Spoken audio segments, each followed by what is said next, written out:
ইসলামী বিশ্ববিদ্যালয় দারুল উলুম আহসানিয়া কামিল মাদ্রাসা, যেটি নারিন্দা পুরাতন ঢাকা শহরের গেন্ডারিয়া থানার অভ্যন্তরে অবস্থিত একটি ইসলামী বিশ্ববিদ্যালয় তথা আলিয়া মাদ্রাসা।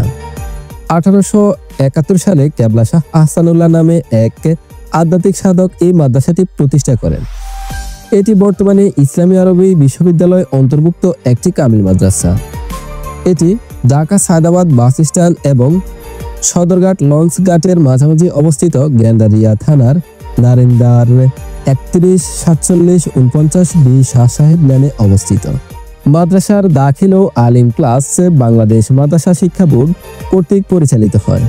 মাদ্রাসার বর্তমান অধ্যক্ষের নাম মুফতি আবু জাফর মোহাম্মদ হেলাল উদ্দিন। এই মাদ্রাসার শিক্ষা কার্যক্রম ও প্রশাসনিক কার্যালয় হযরত শাহ আহসানুল্লাহ কমপ্লেক্সের দ্বারা পরিচালিত হয়ে থাকে। মাদ্রাসার সভাপতির নাম মাওলানা শাহ মোহাম্মদ আহসানুজ্জামান। তিনি মুশরিখোলা দরবার শরীফের পীর এবং হযরত আহসানুল্লাহ রহমতুল্লাহ আলাই কমপ্লেক্সের প্রতিষ্ঠা সভাপতি। প্রাথমিক অবস্থায় 1871 সালে মাদ্রাসাটি একটি প্রাথমিক বা ইবতেদায়ী মাদ্রাসা হিসেবে কার্যক্রম শুরু করে। এটি দীর্ঘকাল একটি ইবতেদায়ী মাদ্রাসা হিসেবেই প্রতিষ্ঠিত ছিল।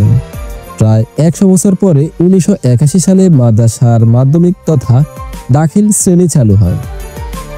এরপরে 1985 সালে উচ্চ মাধ্যমিক তথা আলিম শ্রেণী চালু করা হয়।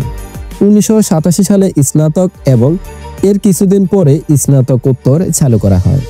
দারুল উলুম আহসানিয়া নামের এই ইসলামী বিশ্ববিদ্যালয়টি এবং হযরত আহসানুল্লাহ রহমতুল্লাহ আলাই কমপ্লেক্সের অধীনে সারা বাংলাদেশে 17টি প্রতিষ্ঠান পরিচালিত হয়ে আছে।